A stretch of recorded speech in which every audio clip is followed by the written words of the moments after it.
G'day guys. So I'm just driving this Hilux down to get its cert plate fitted, and I'm nearly there. So we're going to watch that cert plate getting screwed on, and then we might, on the way home, have a bit of a chat about the cert process, just give it a brief rundown, because lots of people are scared of getting certs on vehicles, and they always say, are you worried about the cert? I'm not worried about the cert. You just got to run through the process, do as you're told, and very rarely you have an issue. So here we are, going to catch up with Colin from Vehicle Certifications Rotorua. He does a great job, and it's really easy to deal with.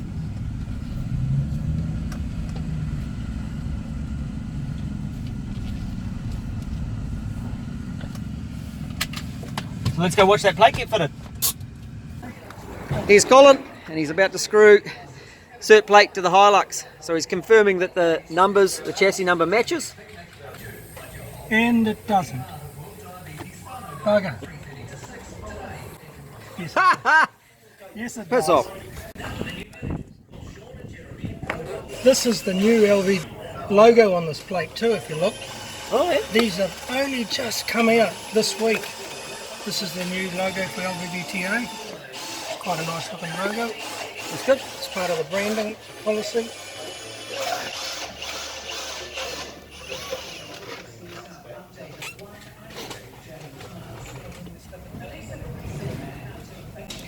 Got the Toyota mod on there, that's what I wanted. Yep. It's good. Exactly what I wanted. That was for the ECU. When an ECU goes on, a modification of an ECU, we just put down mod on the plate. Yep. We do all our paperwork for it, so it makes it legal.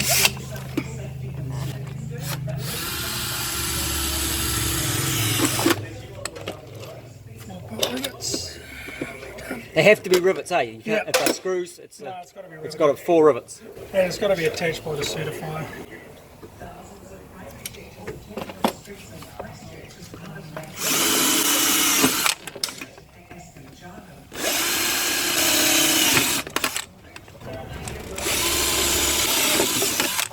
Because people get scared of certs, and they shouldn't be scared of certs, eh? Oh, there's no reason. Like, certification's only about safety. Yeah. At the end of the day, it's just about keeping people safe on the roads, that's all. And if you've done a good job, there's really no issue, is there? Really, as long as you follow the rules and you don't do anything stupid, your car should pass. Well, common sense is the thing these days, but not everyone has that common sense just to look at what it is. Well, all the rules are made for the lowest common denominator, you know. Yep. Not everybody's an engineer, not everybody's a mechanic, and everybody wants to modify their cars, so it just makes it level playing field, really. And that's that, that is done. Good go. Thank you, Colin. So we're here with Colin from Rotorua Vehicle Certifications. Cool. And we just discussed that it's really no issue getting cert, just do the job properly. Do you want to anything you want to say about doing the cert process, Colin? Oh, if you don't feel afraid of it, you know, like all this is about safety. We just want to keep people safe on the roads. And there's a lot of modified vehicles out there that aren't safe through people not modifying them correctly and not worried about getting them certified. Yep. And luckily, the NZTA is starting to clamp down on uncertified modified vehicles. So it can only get better. You know, it's just about making people safe on the roads. That's all this is about, and it's not a hard process. Yeah. You know, it's easy. Well, I've been really happy to deal with you. Yeah. And we'll see you with the next one. You bet. It's on the hoist My moment. pleasure. Catch you later. Yeah. Thanks, Colin. See you, mate. Good day. So as we discussed before he screwed the cert plate onto this truck, I'll give you a few tips on going through the cert process.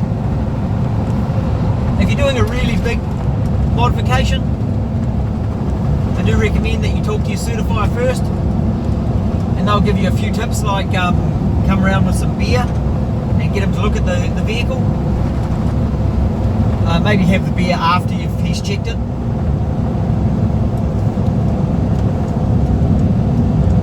If you're ever worried, that way you can just give them a call and have a bit of a chat, and if you get a copy of the rules, read through them.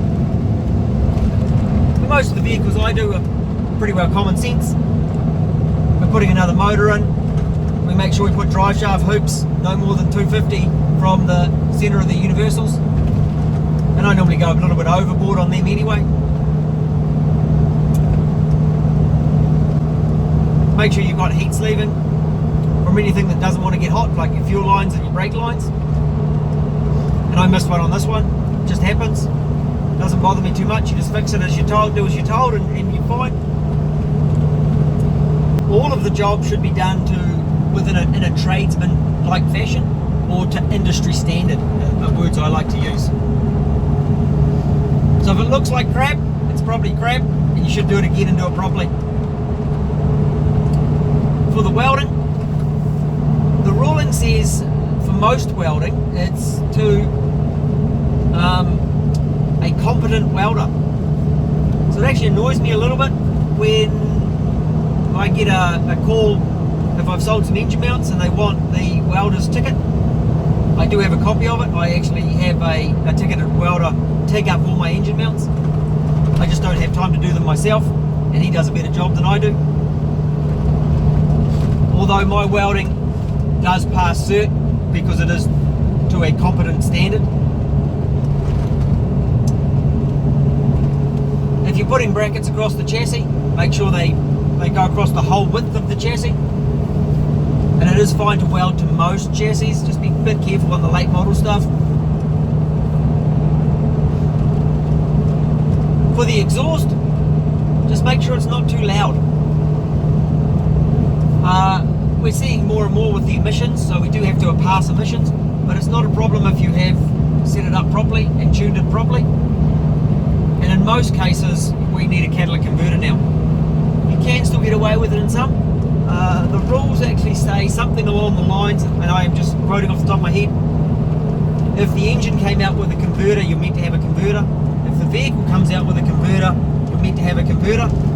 However, if it's not practical or there's not room to do it, then you can get an exemption. That will be up to the certifier's discretion. But in most vehicles I just put a converter in because you can do it. Now when you first take your vehicle in to be certified, also I recommend writing a list of everything you've done. So on this one I wrote it had a 3UZ in it. I wrote it had an aftermarket computer, so it was a Toyota modified engine. Told him it had body lift, and I told him it had a steering spacer underneath the dash. That way they're not looking for other things. Now, often through the process you take a lot of photos. So if you're doing a big one, don't overwhelm the certifier with lots and lots of photos. What I normally recommend you do is discuss it with him and ask him if he wants any photos. Then you can supply them to him of any stuff that's done. And that may save him having to pull things apart that you don't want to pull apart. The Certman I'm using at the moment, he's really easy to deal with.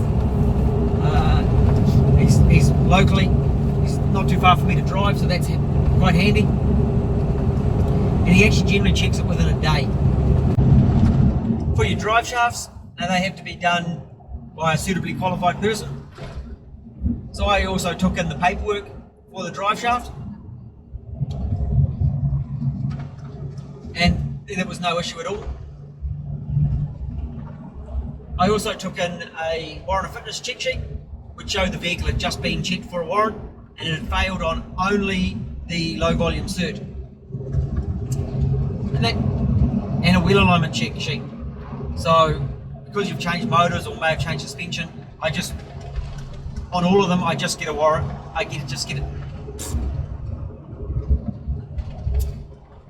So, as a matter of course, now I just get a wheel alignment after changing the engine, and that just keeps the certifier happy.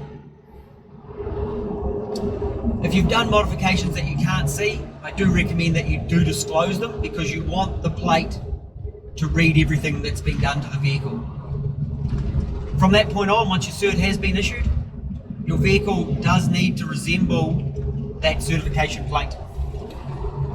So if it says you've got 15 by 10 inch wheels on it, then it needs to have 15 by 10 inch wheels. If it's been lowered or raised, it does need to have those modifications in there. And that should be checked by any competent warrant of fitness place. Should actually check that the cert plate, the numbers on the cert plate, the registration on the cert plate actually match the vehicle.